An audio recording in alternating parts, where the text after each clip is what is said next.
Hi, this is Stacy the Baby Maker Roberts, and I would like to invite you to join me this year in an industry first. I have put together more than a decade of my clinical experience into developing the first online mentoring program that deals with the ever-growing area of natural fertility. My Baby Maker Network Mentoring Program is an online interactive program where you will learn how to address all aspects of fertility issues. You will learn how to successfully navigate the most challenging cases and walk away with the knowledge that every specialist in the area of natural fertility must possess in order to feel confident and competent in the clinical setting. If you are ready to be a part of an atmosphere that helps you build your practice while helping couples build their family, I look forward to getting to know you in the Baby Maker Mentoring Program. A special seminar price will be offered in February at the Going From Unexplained to Pregnant event, and the program itself will launch in March. Please go to biochemicals.com.au and click on the Education tab for more information and to register.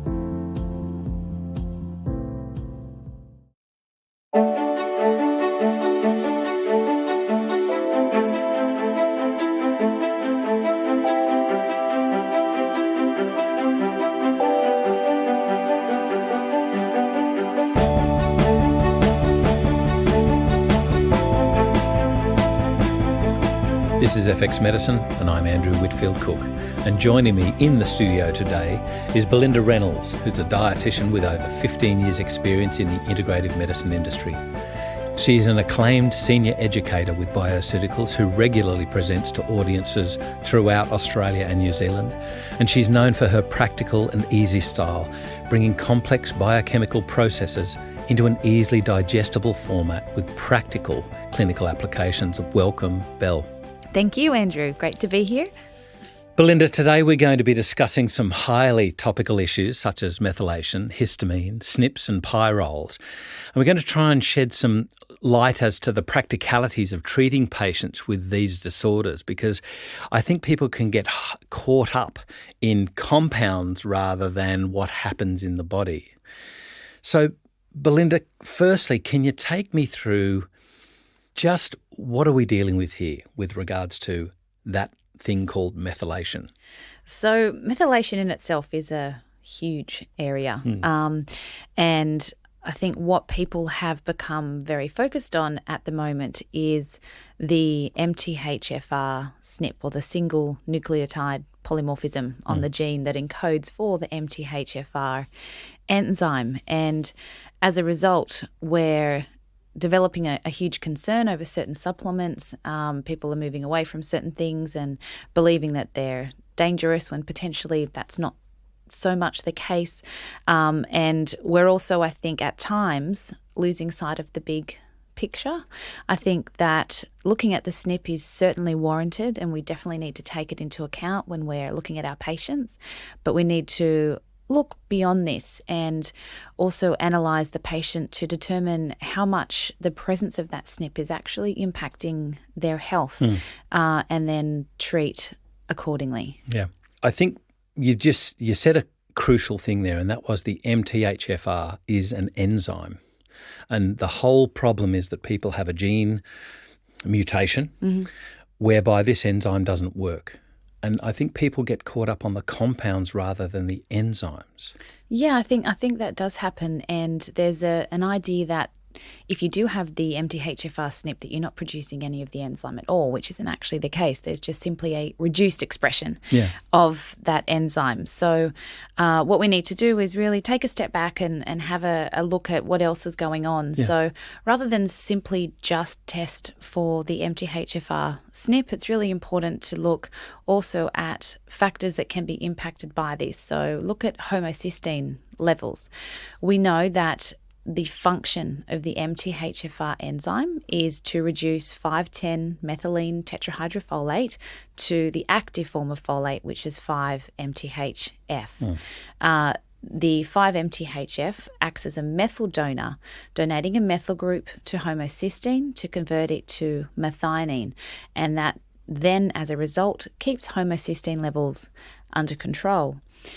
If we have an MTHFR SNP and therefore a reduced functioning of that enzyme, we can get lower than ideal levels of that active folate, and as a result, homocysteine can accumulate. Build up, yeah. So measuring homocysteine can be a good indication of how significantly someone is being impacted by the presence of that gene SNP in their body. However, if the homocysteine is identified to be elevated, we need to also be mindful of the fact that the MTHFR SNP isn't the only thing which could be contributing to that homocysteine elevation. Yeah. There's an enzyme which catalyzes the donation of the methyl group from 5-MTHF to the homocysteine, and that enzyme is methionine synthase, and it's dependent on the presence of methyl B12. Yes. So we could have a methyl B12 deficiency, which is actually in fact what is impacting the homocysteine levels. So we really do need to be looking at a variety of different factors, not getting bogged down in one individual thing. I think the important thing for our listeners to try and conceptualise is that there's a lot of circular patterns here, if we like, circular enzyme systems. And I say circular to conceptualise it, right? And what happens is these circles are integrated in a way that they're sort of like, if you can imagine, cogs of a watch or a machine running together to turn some greater hand, some greater movement, some greater machine.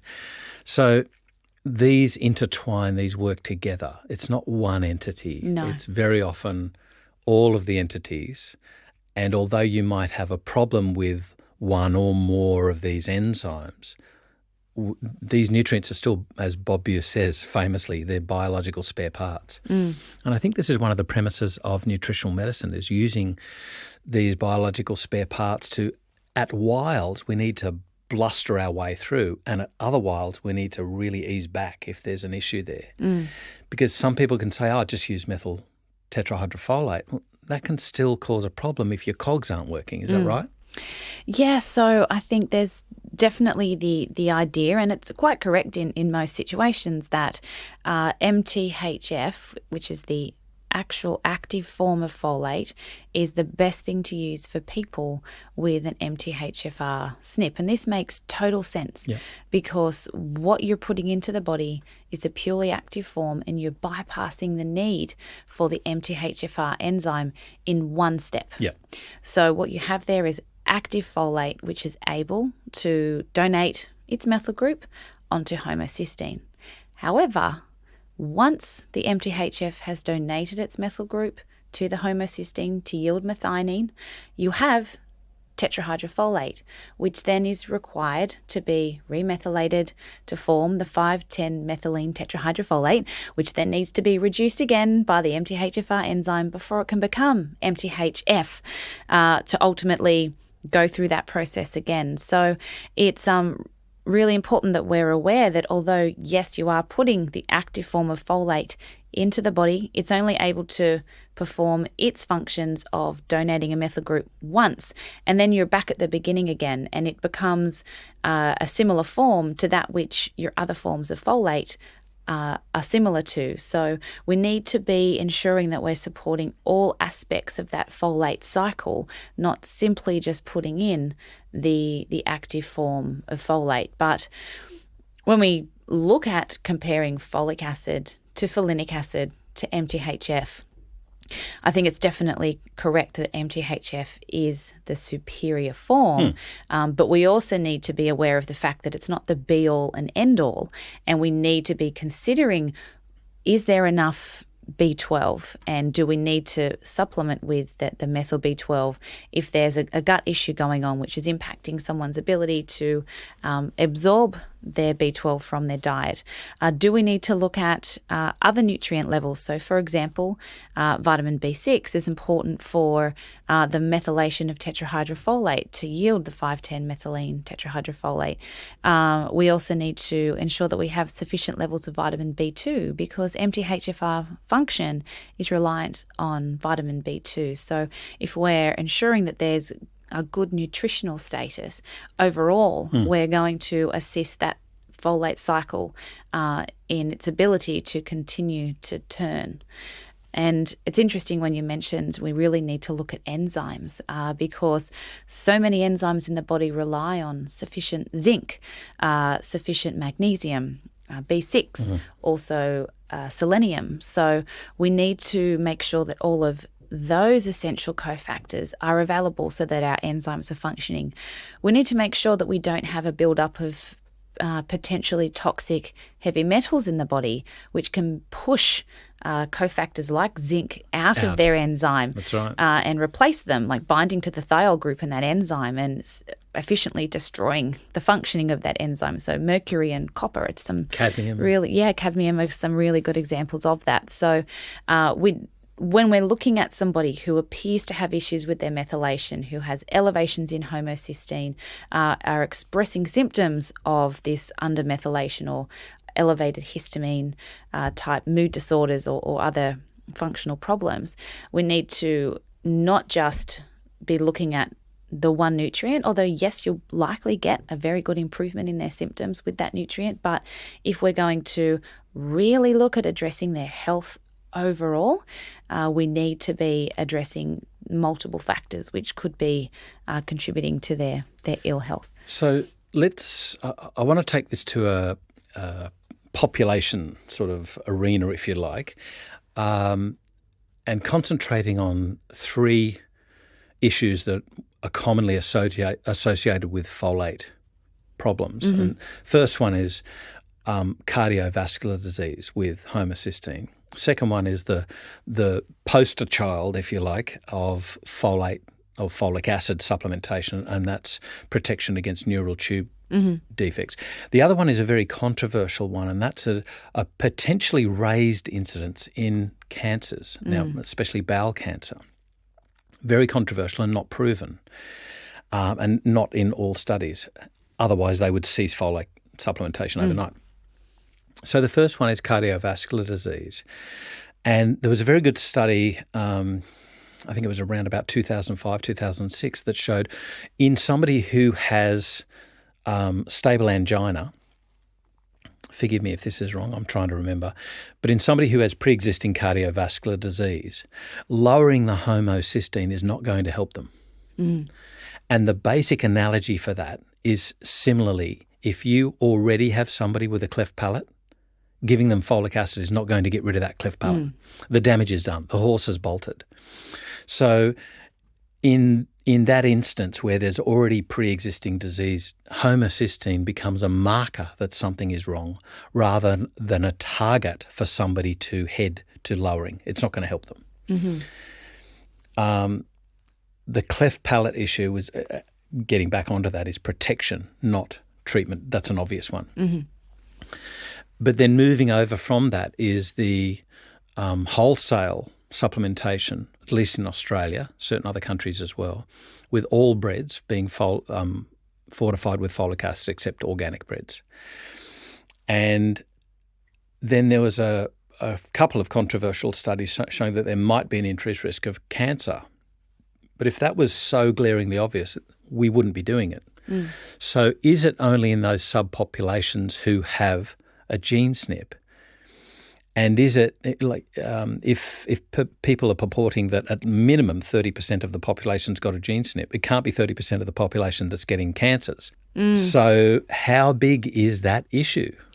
Yeah, I think it's something that we still don't completely understand. When you look around at the evidence that's there, there's a lot of conflicting evidence. There's so many studies which support the safety and the benefit of folic acid.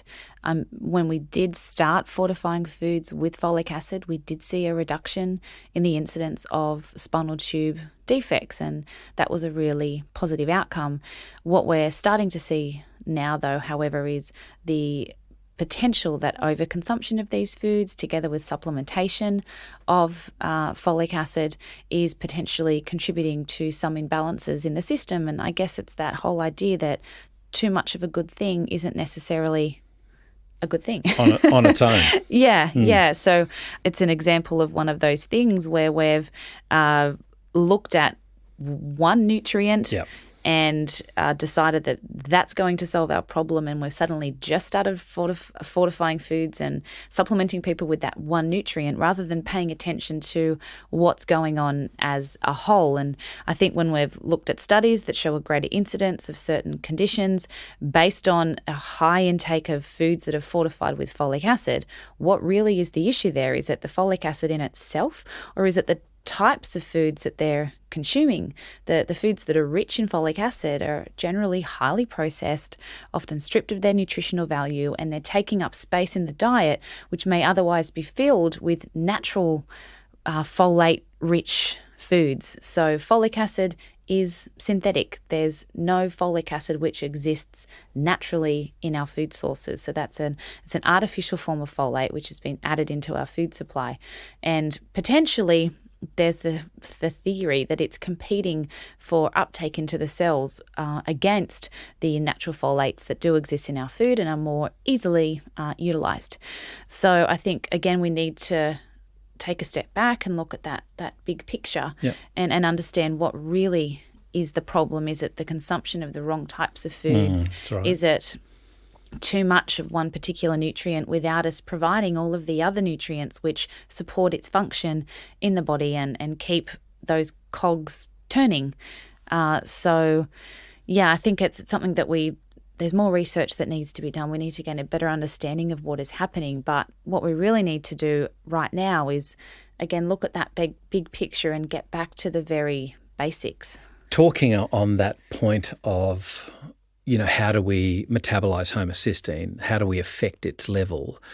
There was a dose-ranging study done in 2005. Mm-hmm. Now, the author it's a group, the Homocysteine Lowering Trialists Collaboration, and it's called The Dose-Dependent Effects of Folic Acid on Blood Concentrations of Homocysteine, a meta-analysis of the randomised trials. And I remember they talked about in there that adding B12 in there only gave, a 3% additive effect. Mm-hmm. So it was basically folic acid and B6 that had the major effects. And if you think about the COGS, mm-hmm. it sort of makes sense and sort of doesn't. You think, how come B12 isn't having more of an effect?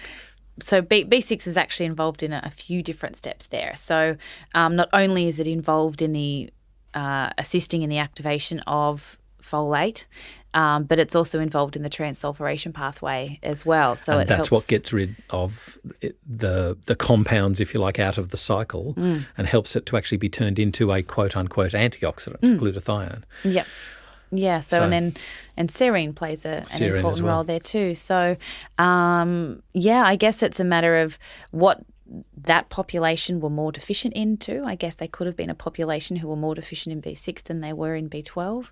And it can depend on at how many different points that particular nutrient is essential for the control of homocysteine. But if you looked at another parameter, you may have found a more significant improvement after the addition of the B12. So it probably depends on what you're looking at and the population. That'd be a very interesting thing for our listeners to give us some feedback on. If they have any information on maybe some trials that were done on certain subpopulations with certain SNPs, mm-hmm. Maybe they could follow up FX Medicine on Twitter or Facebook, or indeed the FX Medicine page, and give us some feedback or enlighten our other practitioners with that research. That'd be lovely. That'd be great. Yeah, for sure. So what about histamine? Now, this is something that really gets me. I am not up with this. I'm still learning as well. Are we all? But please teach me. Let's delve. Histamine we generally think of to be something that's released from mast cells in response to an allergic type reaction. But a lesser known fact to some people at least is that it's a neurotransmitter, and it plays a number of different roles in our sense of alertness and our arousal and even our sensation of pain. And what can happen is that if we have issues in the functioning of our methylation cycles, that can lead to changes in histamine levels. So methyl groups are in SAMe is involved in the metabolism of histamine. So if we have, say, an MTHFR SNP, or for some reason we have an issue of undermethylation where homocysteine is accumulating due to the body's inability to convert that homocysteine to methionine, which would then, via a number of different steps, be converted to SAMe, which would go on to assist with histamine metabolism, that will lead to a histamine accumulation, and it can contribute to a variety of different mental concerns and other symptoms as well. But we also need to be mindful of the fact too that there are other enzymes involved in histamine metabolism, such as the DAO enzyme, or diamine oxidase. So it's another one of those things where if people observe an elevation in histamine, they may automatically assume it's an undermethylation issue, but that may not be the case. We need to consider what else might be going on for that individual. Of course, we also need to consider the mast cell immune dysfunction side of things. And on the flip side of that, I guess too often people will see the MTHFR SNP and make an assumption that someone will be high in histamine because they're not producing sufficient active folate, and therefore there'll be the assumption that we have a deficiency of SAMe and therefore an accumulation of histamine. But it is worth actually checking that, because what can happen is that within any individual, we can have thousands of different SNPs on different genes encoding for different enzymes. And yes, someone may have an MTHFR SNP, but they may also have a variety of different SNPs on enzymes involved in the utilization of SAMe. For example, the conversion of SAMe to creatine. I learnt this from a Dr. Bill Walsh seminar, actually.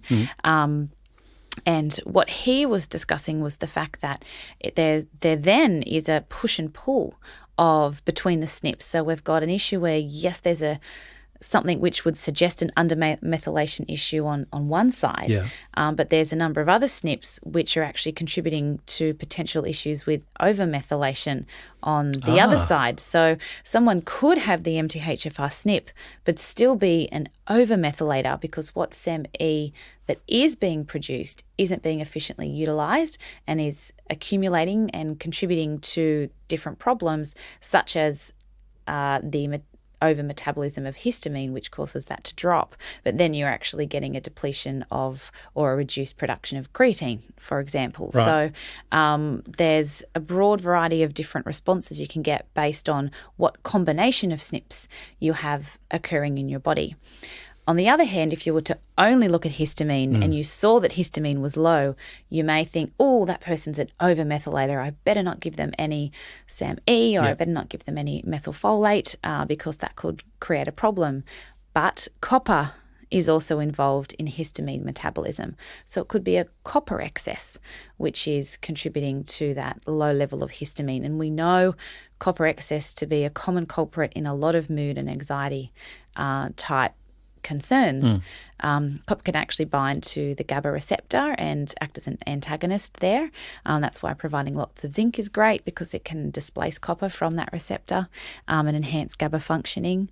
The copper also is involved in the conversion of dopamine to noradrenaline and adrenaline, so it can lead to anxiety type issues there as well. So it's important that we're, again, considering all potential aspects. So if someone has histamine issues, yes, consider MTHFR as a culprit, but also consider other aspects of methylation, consider certain toxicities, consider what's going on in the immune system, and what other potential SNPs are sort of interacting with that issue. You know, one of the things I'm just thinking when you were saying all of this, I'm just thinking two things. First one is, does that lead us to either over-test, test for copper, test for all the SNPs in the body, test for this, and where does that clinically lead you? Or do you just throw up your hands and do nothing, no testing, and do what we always did, and that was you treat responsibly? Yeah. What I think's interesting as well is that looking at high histamine foods, and I'm trying to in my mind, trying to draw a picture with this folic acid supplementation cancer thing. And I'm just wondering, wouldn't it be interesting if anybody out there has looked at histamine-rich foods like fermented beverages, wine, champagne, beer, cheeses, fermented foods, even sauerkraut, vinegar, those people that might have an adverse reaction to vinegar, a real adverse, not just, the stifling reaction of the taste, but something like soy sauce gives somebody a really, truly adverse reaction. Cured meats, the bacon and things. And then I'm not going to lead into it now, but I'm just going to mention it. When you're talking about these cured meats, bacon, salami, pepperoni, luncheon meats, hot dogs have just recently been implicated as the worst foods for an increase, or the worst meats for an increase in cancer. Are we then talking about an inability to not just metabolize folate, but over dose, if you like, on histamine, and we can't use it? Where does that lead us all? So what's your opinion of how to test and what are appropriate tests? And then where do you lead from that? Where do you go from that? Look, I think it's an individual thing. It's very much determined by the patient that you're presented with, their situation, what they're able to spend on testing. I think that testing certainly does play a really important role because it can help to confirm your suspicions. I've often heard Beth Bundy make mention of the fact that people love to see themselves in colour, and you often get a better buy-in from the patient and better compliance when they've actually seen on paper that this is what is happening with them. But it also can give you a baseline too, so that you can remeasure after a number of months and show the patient what they've achieved by working well with you. But you're not going to be changing a SNP. Sorry. So the SNP, that's a separate thing. So the SNP won't change, but if you do take a measurement of homocysteine or whole blood histamine or look at folate levels and B12 levels, those things can certainly change for the better with a good treatment type program. I think in all of this, we know that medicine is going to be genomically testing things. They already are for certain things like tamoxifen. I've banged on about this heaps.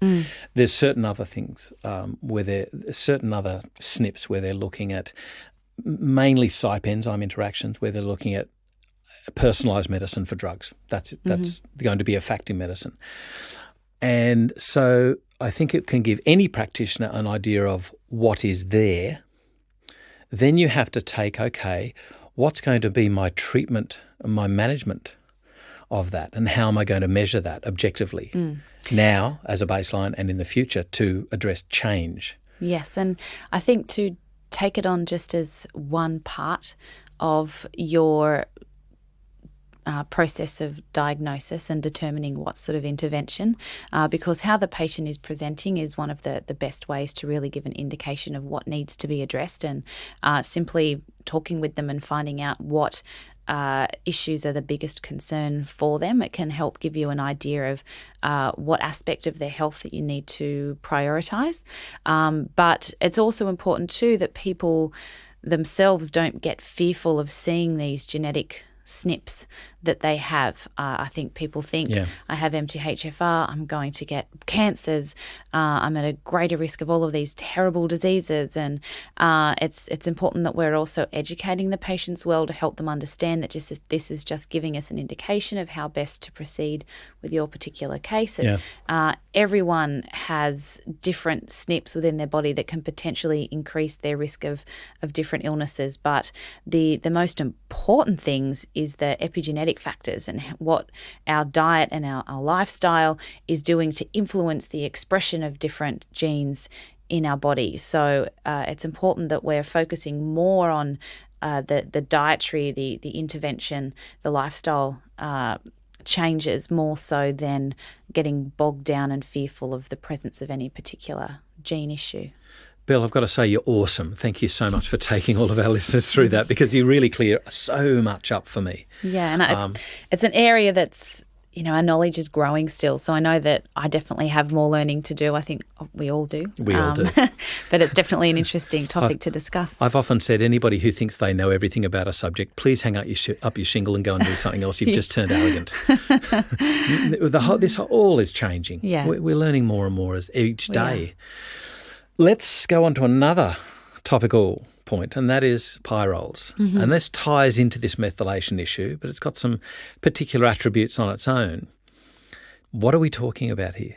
Yeah, so with pyrroles, this is another area where there's limited evidence. A lot of what we know is based on sort of anecdotal evidence or research which has been done by practitioners who specialise in the field. So what I'll be discussing is based on their findings that I've learnt from watching seminars, but also from reading what papers there are available.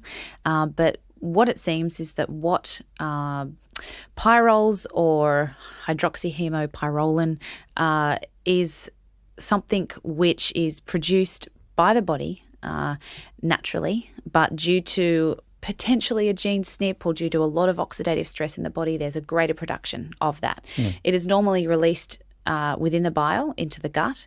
If you have the presence of leaky gut or just due to normal processes of recirculation, those pyrroles or the HPL enters into the bloodstream.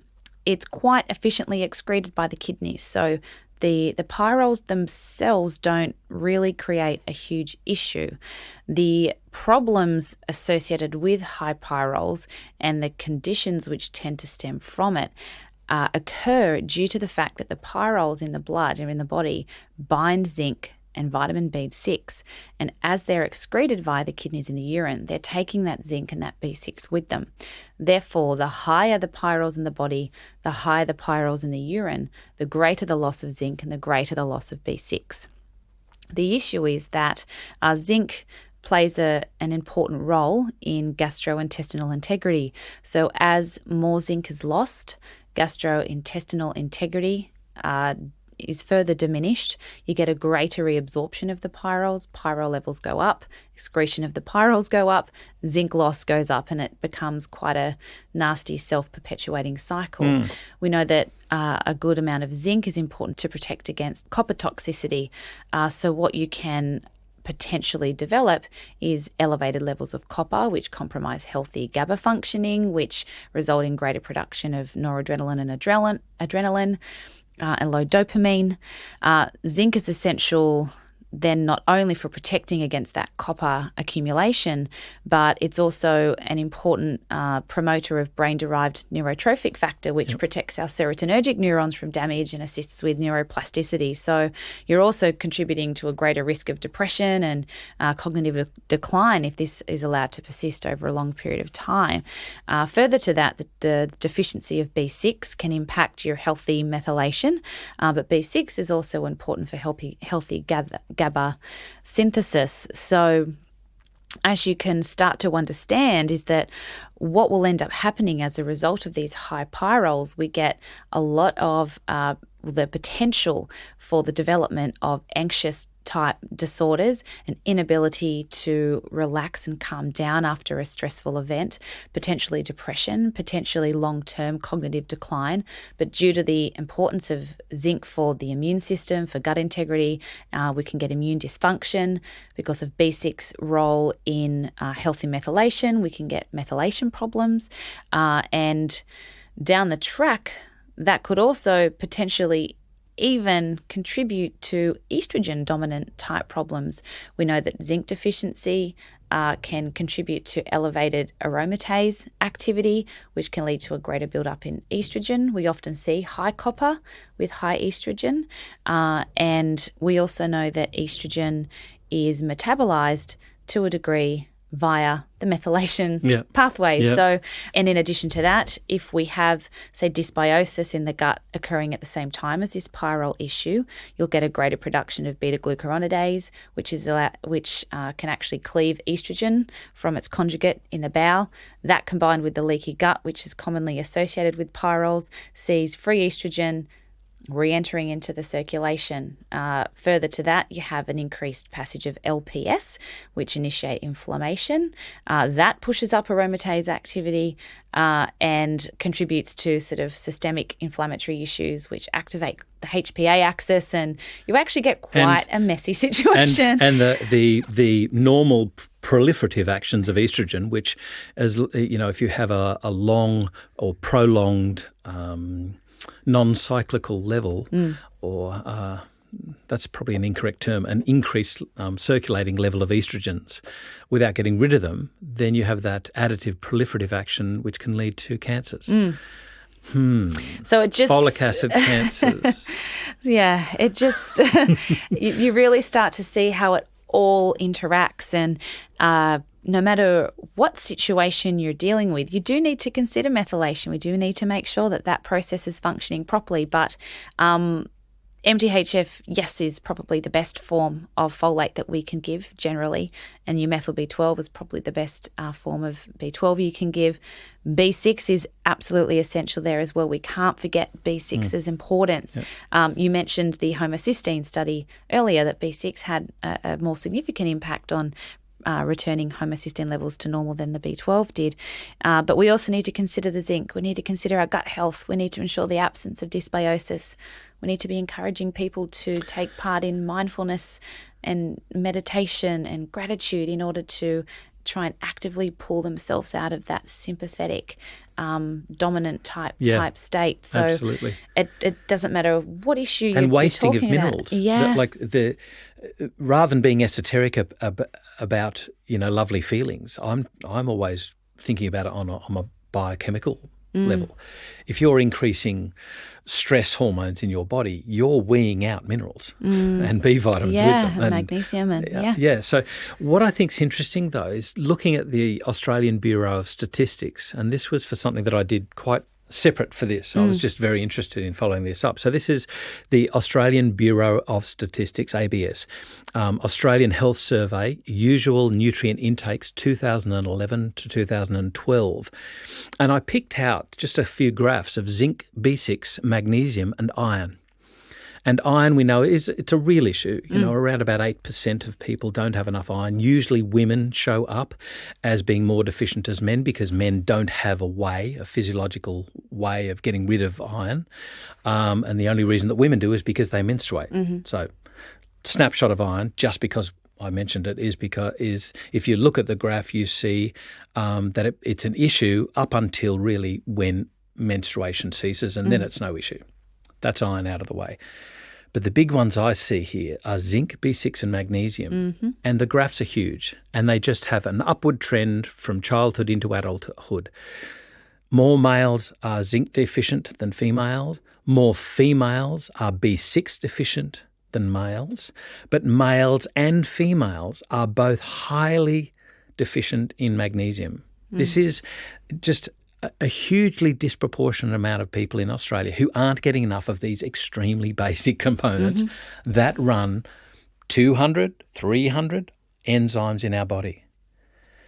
And it's no surprise I then. think we have to start back at food. We need to improve our diet and then, like as you said, address the stress which is contributing to the increased excretion of these nutrients from the body. The wasting of them. So, it's... And then you're talking about estrogens before, and what's a way to get rid of estrogens is to increase fibre, which unfortunately can sometimes bind to zinc. So it's a balancing act, It's a real balancing act, but we certainly need more fibre in our diet. We do. That's for sure. So I think as a treatment type thing, we really need to be concentrating on starting digestion, having a good, balanced, healthy diet, and I disagree with the standard Australian diet, but a healthy diet with loads of nutrient-dense, calorie-poor, plant-based foods, less red meat. What else? We also, I think we need to really focus on the health of the microbiome. So probiotics are really important there. We haven't even touched the sides or gotten close to Touch what we... the sides? Yeah. Sorry, pun. Microbiota bowel. Yeah. Touch the side. Okay. We haven't even gotten a full understanding of what these microbes can do for our health. And so it's really important that we're ensuring that microbial diversity, and we also need to consider supplementing where it's necessary. I think it would be great if we could get all of our nutrients from our diet. The reality is most people aren't very compliant with their diet. The sources of foods that we have available to us are often deplete of a lot of different nutrients that are very essential for us, and in a lot of cases, supplementation can be necessary when people are presenting with these real health issues which are impacting the quality of their life. So if we're focusing on the pyrroles, the gut healing, the fibre, the good diet, the probiotics, but also some zinc and B6, and also magnesium supplementation is important. Consider the potential presence of high copper. You may need to help turn up detoxification processes, and it is really important that we're addressing that sympathetic dominance as well, and helping people to calm down and relax, and find some coping mechanisms that can help calm them down. Because when we are in a sympathetic state and when we're adrenally overworked, that actually turns down our detoxification processes. Yep, so our cellular, it's part of digestion. Our normal detoxification and antioxidant defense mechanisms that our cells are equipped with simply aren't functioning we're trying to get away enough. from the lion. Yes, we're running away from those lions as opposed to focusing on detoxification. So I think definitely zinc, magnesium, B6, and then considering detox, addressing stress, and just also taking a step back and looking at what other approaches are required for that particular individual's current state of health. Belinda Reynolds, fantastic practical aspects that you bring to treating what can ostensibly seem over-complicated and just overwhelming to many practitioners. And I do totally agree with you that we really are at the tip of the iceberg with regards to, gene SNPs and where we have to go with methylation and what it means, and to bring about a change in patients' health. And I urge practitioners, yes, if you're interested in it, and certainly if you think there's a clinical need, do a gene test where it's appropriate. But I think we also have to fundamentally be looking at a basement and a treatment measure of some objective parameter that we can say, my treatment definitely worked. Yes. To improve the health of the patient. I agree. So thank you once again for taking us through that. Thanks so much for having me. It's great to be here again. This is FX Medicine, and I'm Andrew Whitfield Cook.